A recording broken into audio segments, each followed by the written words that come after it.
Hello दोस्तों, मैं आपका होस्ट त्रिलोचन सिंह और आप सुन रहे हैं जियो पॉड। आज आप जिस बुक को सुनने वाले हैं उसका नाम है मैनेजमेंट, और जिसे ब्रायन ट्रेसी द्वारा लिखा गया है। और इस बुक का हिंदी अनुवाद डॉक्टर सुधीर दीक्षित द्वारा किया गया है। चलिए सुनते हैं बुक। अध्याय 9, शिखर प्रदर्शन करने वाले बनाएं। अपनी कंपनी के लिए शिखर प्रदर्शन करने वाले लोगों की टीम बनाना मैनेजर के रूप में आपकी बुनियादी जिम्मेदारी है। जो लोग सकारात्मक, प्रेरित और अपने काम में पूरी तरह संलग्न होते हैं, वे स्टाफ के काम सदस्य से बहुत ज्यादा उत्पादक होते हैं। वे ज्यादा काम करते हैं, ज्यादा गुणवत्तापूर्ण काम करते हैं और अपने हर काम में ज्यादा सृजनात्मक और नवाचारी होते हैं। उच्च प्रदर्शन करने वाली कंपनियां वही हैं जिनमें कर्मचारी अपने बारे में जबरदस्त महसूस करते हैं और उनके वरिष्ठ अधिकारियों के साथ सुखद संबंध होते हैं। जो कर्मचारी अपने काम में खुश होते हैं और अपने बारे में अच्छा महसूस करते हैं, वे बाकी लोगों से कहीं ज्यादा और बेहतर काम करते हैं। उच्च आत्म गौरव शिखर प्रदर्शन की बुनियाद है। उच्च आत्म गौरव की परिभाषा है आप खुद को कितना ज्यादा पसंद करते हैं। व्यक्ति खुद को जितना ज्यादा पसंद करता है और अपना जितना ज्यादा सम्मान करता है, वह उतना ही बेहद बेहतर प्रदर्शन करता है, दूसरे लोगों के साथ उतनी ही अच्छी तरह काम करता है और उसमें उतना ही ज्यादा आत्मविश्वास व क्षमता होती है। व्यक्ति की क्षमता का ताला खोलें। मनोवैज्ञानिकों के अनुसार 7 मुख्य प्रबंधकीय व्यवहार या परिस्थितियां हैं जिनकी मदद से आप अपने अधीनस्थ लोगों को प्रेरित कर सकते हैं, जिससे उनका आत्मगौरव और उनका प्रदर्शन दोनों ही बढ़ जाएंगे। उन्हें चुनौती दें। पहली प्रेरणा है चुनौती। ऑफिस में लोगों को सबसे बड़ी इच्छा ऐसे काम की होती है जो रोचक हो, अर्थपूर्ण हो और जिसमें उनकी सर्वश्रेष्ठ योग्यताओं का इस्तेमाल हो। लोग अपने काम में चुनौती महसूस करना चाहते हैं। वे पूरी तरह संलग्न होना चाहते हैं। इस आवश्यकता को संतुष्ट करने के लिए अपने कर्मचारियों को ऐसे काम करने दें जो उनकी क्षमताओं से थोड़े आगे के हों, ताकि अच्छी तरह काम करने के लिए उन्हें थोड़े ज्यादा समय और मेहनत का निवेश करना पड़े, ताकि उन्हें थोड़ी अतिरिक्त कोशिश करनी पड़े। जब लोग खुद को बेहतर बनाने और अपनी कार्यशैली को उत्कृष्ट बनाने के लिए थोड़ा अतिरिक्त प्रयास करते हैं, तभी वे पूरी तरह जीवंत और विजेता जैसे महसूस करते हैं। उन्हें स्वतंत्रता दें। दूसरी प्रेरणा है स्वतंत्रता। जैसा अध्याय 7 में बताया गया है, लोग अपने काम में अधिकतम स्वतंत्रता से आनंदित होते हैं। तय लक्ष्य हासिल करने के लिए हर व्यक्ति को यथासंभव अधिकतम स्वतंत्रता दें। लोगों को स्वतंत्रता देने की कुंजी यह है कि उद्देश्यों के आधार पर प्रबंधन और अपवाद के आधार पर प्रबंधन की नीतियों के इस्तेमाल में आप कितने कुशल हैं और आप में अच्छी तरह काम सौंपने की कितनी योग्यता है। उन्हें सम्मान दें। शिखर प्रदर्शन करने वाली टीम बनाने की तीसरी प्रेरणा है सम्मान। लोगों के मन में दूसरे लोगों का सम्मान पाने की लालसा होती है, जिनकी राय वे वे मूल्यवान या महत्वपूर्ण मानते हैं, खास तौर पर उनके बॉस। कर्मचारी अपने बॉस के सामने अपने विचार, भावनाएं और चिंताएं व्यक्त करने की स्वतंत्रता चाहता है और उसे यह महसूस करने की जरूरत होती है कि बॉस उसके विचारों का सचमुच सम्मान करता है, भले ही बॉस उसकी बात माने या ना माने, उससे सहमत हो या ना हो।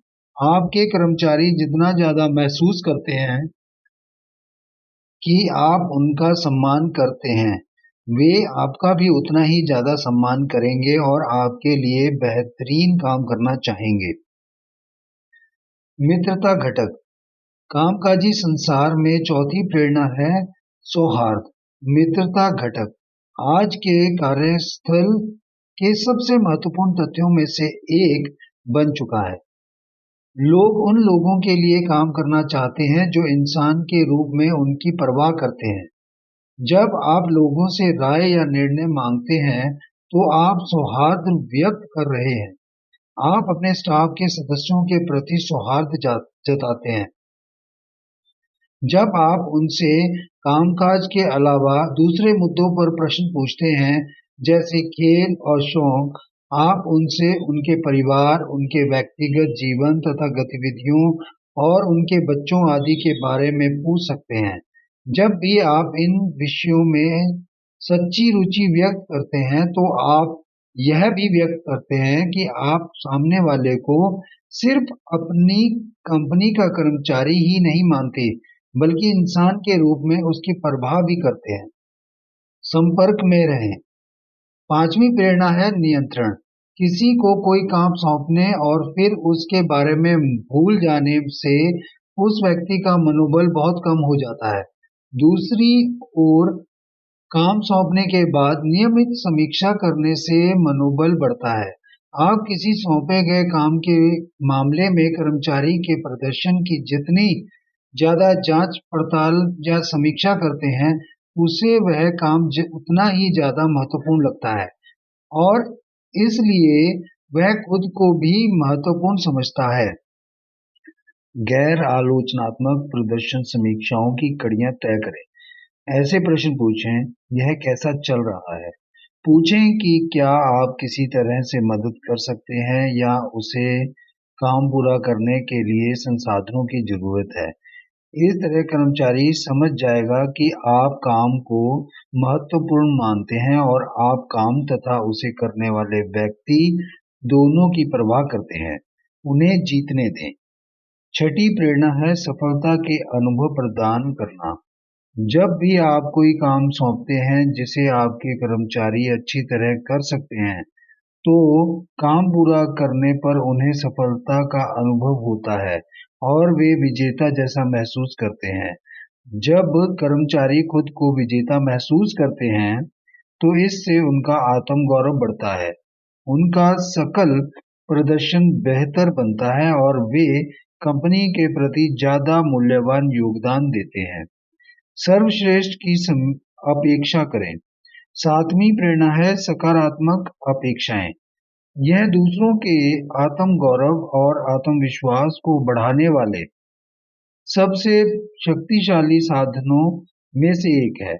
जब आप अपने स्टाफ के सदस्यों में विश्वास जताते हैं, तो वे आम तौर पर आपके विश्वास को सही साबित करने के लिए हर संभव कोशिश करेंगे। अपने स्टाफ के सदस्यों को लगातार बताएं कि आपको उत्कृष्ट काम करने की उनकी योग्यता पर पूरा भरोसा है।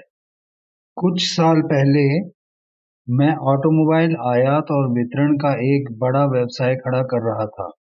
मैंने एक युवक को पार्ट्स विभाग संभालने के लिए चुना। मैंने उसे इस कारण नियुक्त किया क्योंकि वह पहले भी ऐसे ही एक कंपनी में काम कर चुका था और उसके पास आवश्यक अनुभव था। दुर्भाग्य से बॉस ने झगड़ा होने के कारण उसे बेइज्जत करके नौकरी से निकाल दिया गया था। इस अनुभव से उसका आत्मविश्वास डगमगा गया। वह शर्मीला और असुरक्षित बन गया। वह लगातार अपनी योग्यता को कम आंकता रहा। उसने मुझे यह विश्वास दिलाने की भी कोशिश की कि उसका अनुभव सीमित है। उसने मुझे यह भी याद दिलाया, जैसा आप जानते हैं, मुझे पिछली नौकरी से निकाल दिया गया था। बहरहाल, मैं भी टूटे हुए रिकॉर्ड की तरह उसे लगातार बताता रहा कि वह कितना योग्य है।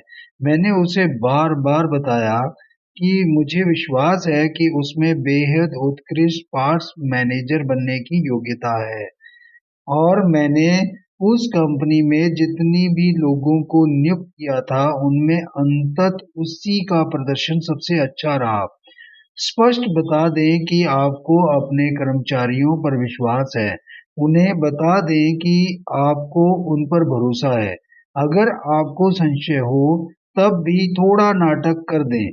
अगर आप दूसरे लोगों से सकारात्मक अपेक्षाएं करते हैं तो आप शायद ही कभी निराश होंगे। अध्याय 10 प्रबंधकीय लीवरेज हासिल करें। मैनेजर के रूप में आपका एक लक्ष्य आपके इनपुट के अनुपात में आउटपुट की गुणवत्ता और मात्रा को बढ़ाना होती है। आप कई तरीकों से मैनेजर के रूप में अपनी उत्पादकता को बढ़ा सकते हैं या कई गुना भी कर सकते हैं। सबसे पहली बात, ज्यादा कड़ी मेहनत करें। जब आप ऑफिस में प्रवेश करें तो संकल्प लें कि आप जितने समय वहां रहेंगे सारे समय काम करेंगे।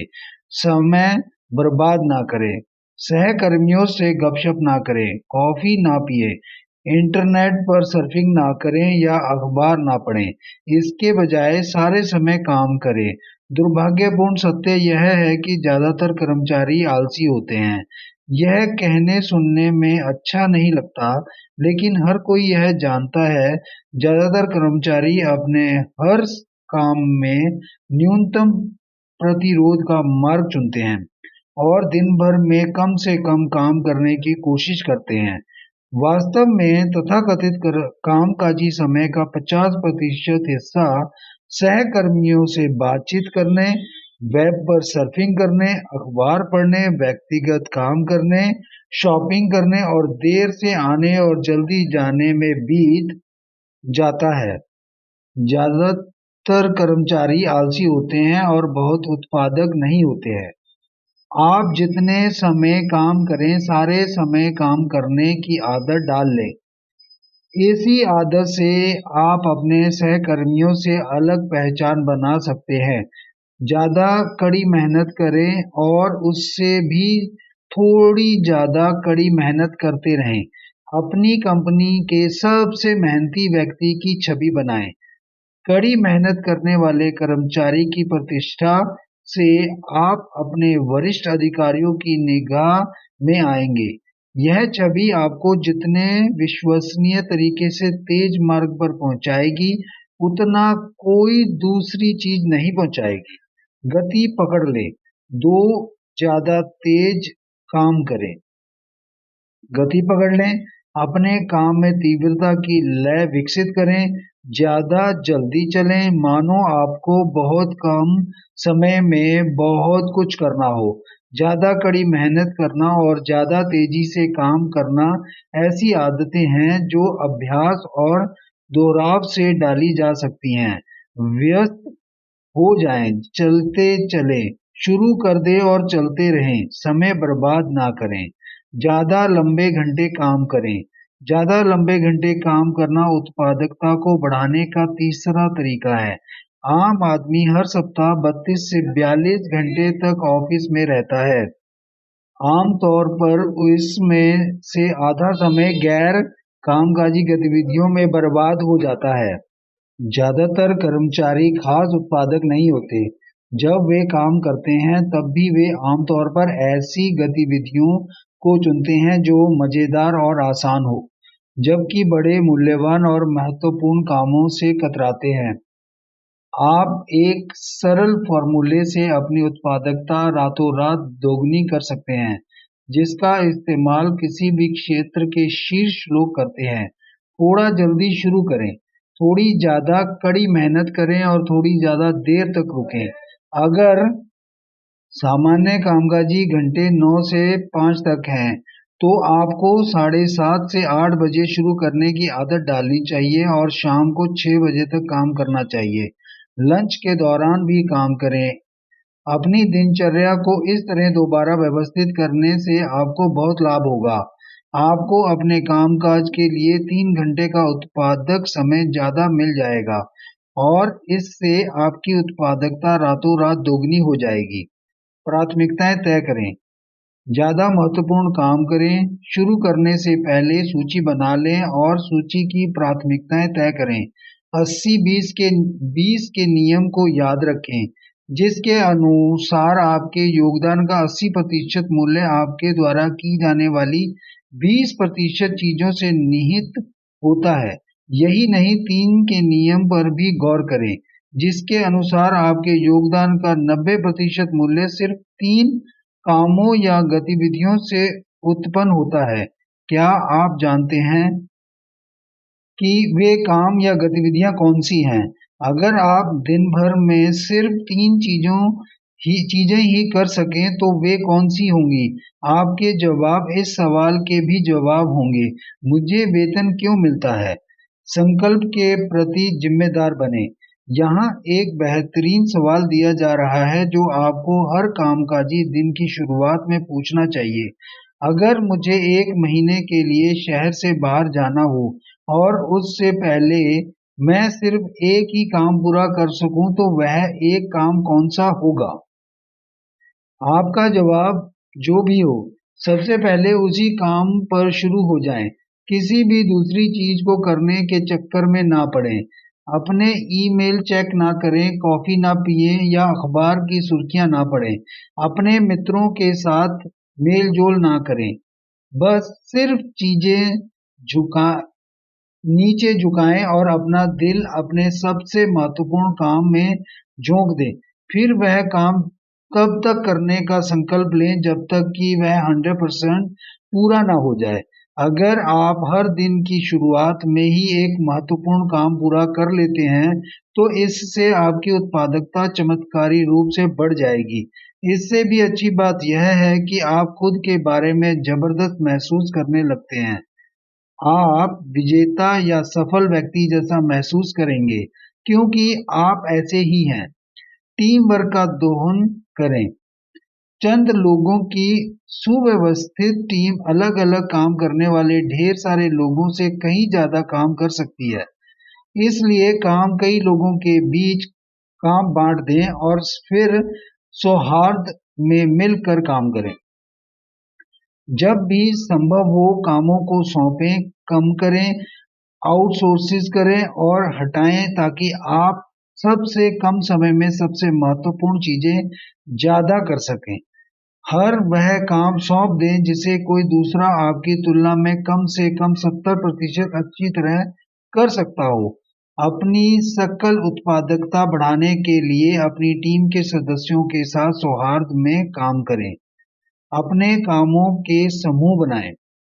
जब आप एक ही समय में एक जैसे कई काम करते हैं तो आप जल्दी ही माहिर बन जाते हैं। हर दोहराए गए काम में पिछले काम से कम समय लगता है। जब आप 7 या 10 एक समान काम कर लेते हैं, जैसे ईमेल देखना, पत्राचार का डिक्टेशन देना, रिपोर्ट लिखना या कोई भी दोहराने वाली चीज, तो आप हर काम को उस कड़ी के पहले काम में लगने वाले समय के मुकाबले 20% कम में ही कर लेते हैं। दूसरी तरफ अगर आप कोई काम शुरू करते हैं और फिर कोई दूसरा काम करने लगते हैं, फिर से पहले काम पर लौटकर आते हैं, फिर से कोई तीसरा काम करने लगते हैं, तो इसका परिणाम यह होता है कि काम में 500% ज्यादा समय लग सकता है। एकाग्र मानसिकता और पूर्ण ध्यान उच्च उत्पादकता के लिए अनिवार्य है। खुद को एक फैक्ट्री माने जिसके इनपुट काम की प्रक्रियाएं और आउटपुट हैं। अपने काम के सबसे महत्वपूर्ण आउटपुट पर एकाग्र रहें। कामकाजी दिन शुरू करते समय संकल्प लें कि आप जितने समय ऑफिस में रहेंगे सारे समय काम करेंगे।